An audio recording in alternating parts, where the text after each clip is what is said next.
कर्मचारी भविष्य निधि सुध हार में परिवर्तन होना 2024-25 आर्थिक वर्ष में मिल 8.25% सुध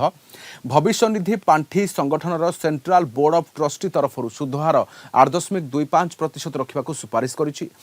2023-24 आर्थिक वर्ष में सुध हार रही 8.25%। अन्य जमाराशि तुलन में ईपीएफ जमार भल सुध हार मिलता है। यह सहित ईपीएफ रु मिलता सुध उपर आयकर रिहाती रोकु यह समस्त कर्मचारी नजर थाए। तेज आज बसी बोर्ड ऑफ ट्रस्टीर 237तम बैठक में ईपीएफ सुध हार अपरिवर्तित रखा निष्पत्ति होईछि। बैठक में employees deposit linked insurance scheme रे मिलुवा बीमा सुविधा को वृद्धि करा जायछि। कार्य करिवार एक वर्ष मध्य कर्मचारी मृत्यु हेले सर्वनिम्न 50,000 टंकार बीमा सुविधा मिलिबो।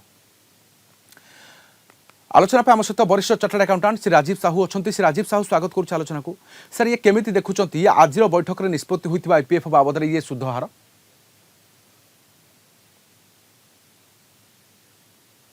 फ्लैगशिप स्कीम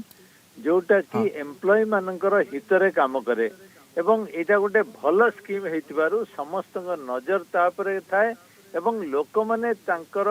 भविष्यत पई आ उपरे भरोसा करथांती एवं जेमते आपण कहउतले जे 8.25 आजिका दिन रे कोनोसी बैंक ता पाखा पाखी भी इंटरेस्ट दोनांती एवं ए जो एम्प्लॉय मानकर जो भविष्य निधि पांठी बा ईपीएफ रे जो जमा रखी थांती सेतुरे समाने पाई थांती जो इंटरेस्ट सेटा हाईएस्ट इंटरेस्ट रेट एवं सेटा एक्युमुलेट हेई थाए ता छडा इनकम टैक्स रे मध्य रियाती मिली थाए। एटा टैक्स एग्जेम्प्ट तेनो दीटा जंग को जदी देखिबे आपण जदी अन्य कोथि डिपॉजिट करिवे जहां सेतुरु पाइबे ता उपरे आपण जो टैक्स रेट रे आपण थांते सेही अनुसार आपण टैक्स मध्य देई थांते किंतु एथिरे टैक्स नाही।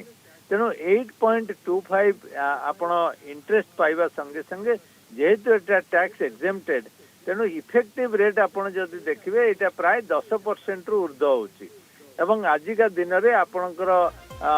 जेहेतु कोनोसी कंपेरेबल स्कीम नाही एवं जो प्रकार सेफ्टी एंड सिक्योरिटी ईपीएफ रे अछि सेटा आउ कोनोसी तरे नाही। जदियो आपण इक्विटी रे इन्वेस्ट करिवे बा कोथरे इन्वेस्ट करिवे आपण अधिका हुए तो पाई पारंती किंतु सेतरे जो रिस्क अछि हुए तो पैसा डूबी जीवाटो आरंभ करी आपणकर लॉस मध्ये होई परिबो। तेणु आज जो ईपीएफ बोर्ड जोटा डिसाइड करिसंती आजिका दिन रे मुद्रास्फीति को देखी सबु दिग को अनुध्यान करी एवं जानिथिबे प्राय 1.5 वर्ष रु 2 वर्ष तळे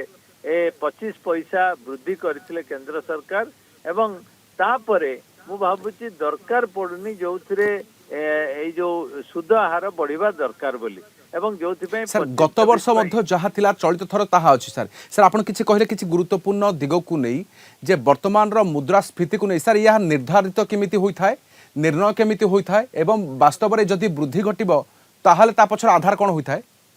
देखंतु आपनकर मनी वैल्यू एवं रिटर्न ए दुईटा जिनिस इंपोर्टेंट। आपनकर जदि मुद्रास्फीति बहुत अधिका अछि ता माने आपण जो पैसाटा पाउचंती तार रियल वैल्यू आउरी कम देइताय से जोथि पय हमर इंटरेस्ट रेट जो देश रे मुद्रास्फीति कम आपण देखिबे सेठी इंटरेस्ट रेट 2%। जापान रे इंटरेस्ट रेट 1% भी नुए कारण सेठी मुद्रास्फीति प्राय तो जीरो थाए अनेक समय नेगेटिव मध्य थाए। तेणु इंटरेस्ट जो मुद्रास्फीति संगे इंटरेस्ट रेट रो जेतु गोटे डायरेक्ट रिलेशनशिप रोची तेणु एठी जेतु आमर मुद्रास्फीति रे प्राय 5.5% 4% रु 6% भीतर रही थाए सेति पई आमर इंटरेस्ट रेट मध्य मुद्रास्फीति प्लस समथिंग जोटा कि आमर तामने रियल मनी वैल्यू बढ़िबो कमिबो नाही एवं ईपीएफ रे आपण जदि देखिबे आपण जदि टैक्स बेनिफिट को कैलकुलेट करिवे ताहले एटा 10% रु अधिका हबो कारण एथिरे कोनोसी टैक्स पड़ू नाही। आपण जो 8.25% पाउचंती आपण सेटा नेट ऑफ टैक्सेस पाउचंती तेणु जदि आपण टैक्स को कैलकुलेट करिवे बा ग्रॉस अप करिवे ताहले एटा आहुरी बढ़ी जिवो जोथि पई एटा गोटे अट्रैक्टिव इन्वेस्टमेंट अपॉर्चुनिटी एवं अनेक समय एम्प्लॉय माने तांको कंट्रीब्यूशन थारो अधिका मध्य डिपॉजिट करिथांती एवं आमे जदि देखिबा एटा गोटे भलो एम्प्लॉय मानक बेनिफिट पाई सरकार पक्षर या सपोर्ट करा जाए सरकार मध्य गोटे डायरेक्ट नजर रखि थांती जे एई जो पैसा लार्ज फंड्स एम्प्लॉय मानकर फंड्स किबडी सेफ रहिबो जोथि पई ईपीएफओ ऑर्गेनाइजेशन मध्य गोटे